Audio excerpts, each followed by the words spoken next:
T20 ప్రపంచ cup 2024లో భాగంగా Bharat versus America మధ్య న్యూయార్క్లోని నాసౌ కౌంటీ క్రికెట్ మైదానంలో మ్యాచ్ జరిగిన సంగతి తెలిసిందే. అయితే ఈ మైదానంలో ఇదే చివరి మ్యాచ్ అని తెలుస్తోంది. ఈ మ్యాచ్ అనంతరం ఈ స్టేడియాన్ని కూల్చివేయనున్నట్లుగా జోరుగా ప్రచారం జరుగుతోంది.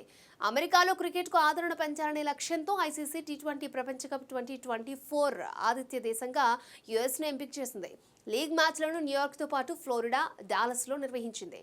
ఈ టోర్నీ కోసం ఐసీసీ ఏకంగా 240 కోట్లతో న్యూయార్క్లో నాసౌ కౌంటీ క్రికెట్ స్టేడియాన్ని నిర్మించింది. 3 నెలల్లోనే 34,000 సీటింగ్ కెపాసిటీతో ఈ స్టేడియాన్ని అందుబాటులోకి తెచ్చింది. అయితే ఈ స్టేడియంలో డ్రాప్ ఇన్ పిచ్లను రెడీ చేయడంతో అన్ని మ్యాచ్లు లో స్కోరింగ్ గేమ్స్గా మారాయి. ముఖ్యంగా బ్యాటర్లు అనూహ్య బౌన్స్, టర్న్, పేస్తో ఇబ్బంది పడ్డారు. దీంతో ఈ మైదానంపై తీవ్ర విమర్శలు వచ్చాయి. దీంతో ఫ్యాన్స్ కోరుకున్న అస్సలు సిస్సులు మజా లభించలేదు. 7 మ్యాచ్ల్లో ఏ జట్టు కూడా 140 పరుగులు చేయలేదు. టీ20 ప్రపంచ కప్ 2024 కోసం తాత్కాలికంగా ఈ స్టేడియాన్ని నిర్మించారు. ఈ టోర్నీ అనంతరం కూల్చేనున్నారు. ఈ వార్త క్రికెట్ ఫ్యాన్స్ను ఆశ్చర్యానికి గురిచేస్తోంది. 7 మ్యాచ్ల కోసం 240 కోట్లు ఖర్చు పెట్టారా అని క్వశ్చన్ చేస్తున్నారు. అయితే అమెరికాలో క్రికెట్కు ఆదరణ పెంచి ఒలింపిక్స్లో భాగం చేయాలని ఐసీసీ ట్రై చేస్తోంది. ఈ క్రమంలోని ఖర్చుకు వెనకాడడం లేదు.